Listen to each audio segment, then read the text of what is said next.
மொழியோடு பேசுபவள் எனும் வலையொலித்தளம் உங்களை அன்போடு வரவேற்கின்றது. இன்றைக்கு நம்முடைய காணொளியில நேற்று நம்ம வேற்றுமைகள்ல ஒற்று மிகும் இடம் மிகாத இடம் என்ன என்பதை குறித்து பார்த்தோம். மொத்தம் 8 வேற்றுமையில நேற்று காணொளியில 4 வேற்றுமையை குறித்து பார்த்தோம்.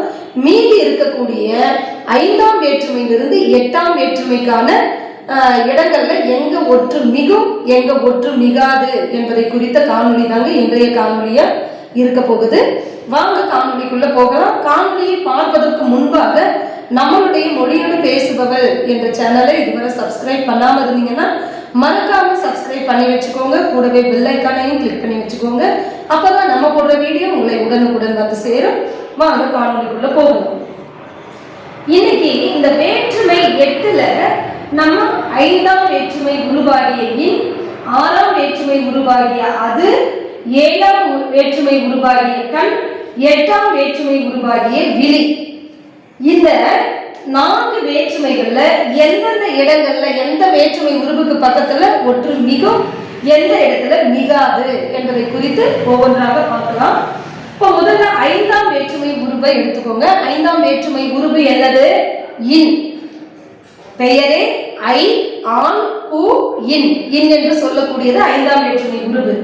இந்த 5ஆம் வேற்றுமை உருவு ஒரு சொல்ல ஒரு தொடர்ல இன் அப்படிங்கிறது வந்துச்சுன்னா அதுக்கு பக்கத்துல ஒற்று மிகுமா மிகாதன்னா ரெண்டுமே எந்த இடங்கள்லயும் ஒற்று மிகாதங்க. 2 இடமே பாருங்க இல்லைன்னு போட்டிருக்கு.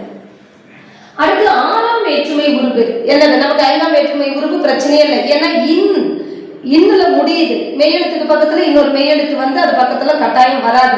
அதனால 2 இடங்கள்லுமே இல்லைன்றது நமக்கு ஊர்ஜிதமா தெரியும். அடுத்தது பாருங்க 6ஆம் வேற்றுமை உருவுக்கு வந்தா 6ஆம் வேற்றுமை உருவு என்னது? அது என்று சொல்லக்கூடிய உருவு தாங்க 6ஆம் வேற்றுமை உருவு. அந்த 6ஆம் வேற்றுமை உருவுல எங்க ஒற்று மிகும்னு பாத்தீங்கன்னா தொகையில மிகுமா. அதாவது வேற்றுமை உருவு அது என்பது எங்க மறைஞ்சு வந்திருக்கோ அந்த இடத்துல கட்டாயம் ஒற்று எழுத்து மிகுமா.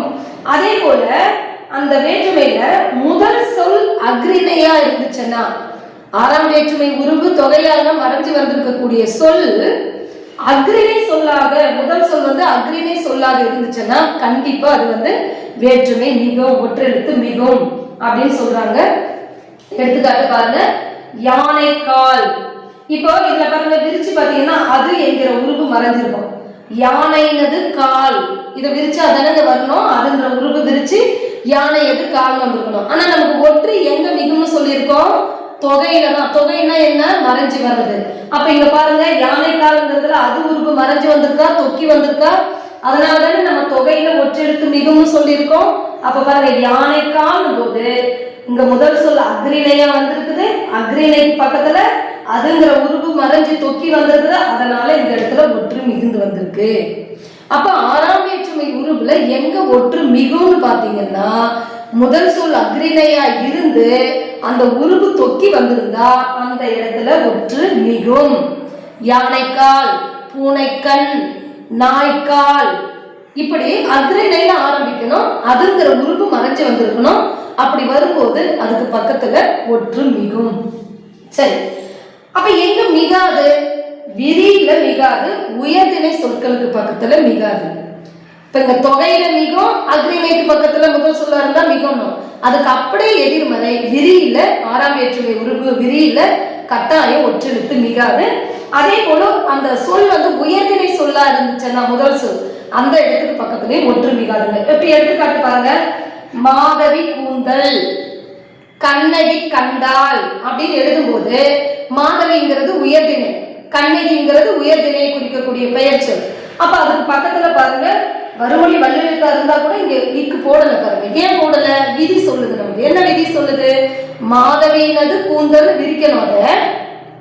ஆனா நம்ம மாதவி கூந்தல் போது என்ன பண்றோம்? விரியில வந்து அது மிகாது, உயர்திணை சொல்லா இருக்குது. அதனால கட்டாயம் இதுக்கு பக்கத்துல ஒற்றெழுத்து மிகாது. இதுதாங்க 6ஆம் வேற்றுமை உருவு. 6ஆம் வேற்றுமை உருவுல எங்க மிகும் எங்க மிகாது என்பதை தெளிவா நினைவுல வச்சுக்கோங்க. அதாவது தொகையில கண்டிப்பா மிகும். 6வது வேற்றுமை உருவு தொகை மறைஞ்சு வந்த இடத்துல மிகும். அடுத்தது முதல் சொல் அக்ரிணையா இருந்தா மிகும். அடுத்தது எங்க மிகாதுன்னு பாத்தீங்கன்னா விரியில மிகாது, உயர்திணை சொல்லுக்கு பக்கத்துல மிகாது. இதை நினைவில் வச்சுக்கோங்க. அடுத்து ஏழாம் வேற்றுமை உருபு. ஏழாம் வேற்றுமை உருபு என்னது?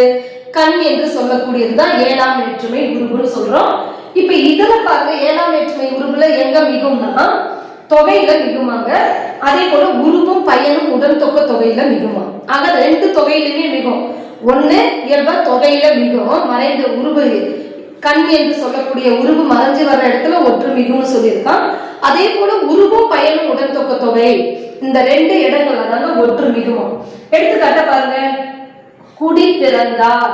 இப்ப இதுல என்ன மறைஞ்சு வந்திருக்கு? ஏன்னா தொகையில தான் மிகும்னு நம்ம சொல்லியிருக்கோம். இங்க என்ன மறைஞ்சு வந்திருக்கு? கண் என்கிற உருவு மறைஞ்சது. குடியின் கண் பிறந்தார்னு வரணும் விரிச்சு சொன்னா.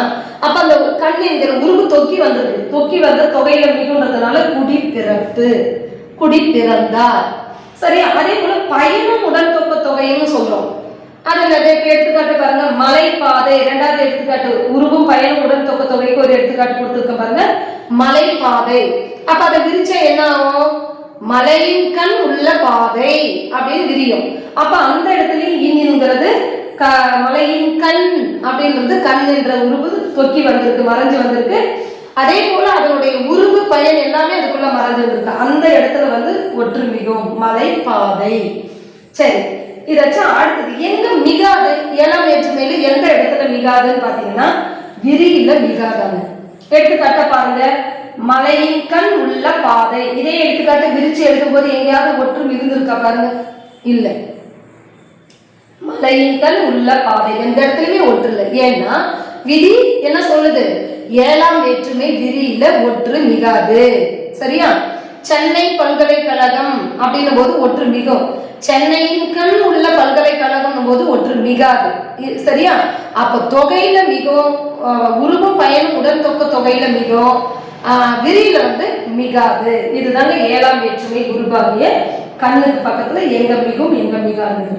அடுத்து பார்க்கக்கூடியது எட்டாம் வேற்றுமை உருவு. இந்த எட்டாம் வேற்றுமை உருவு என்னது?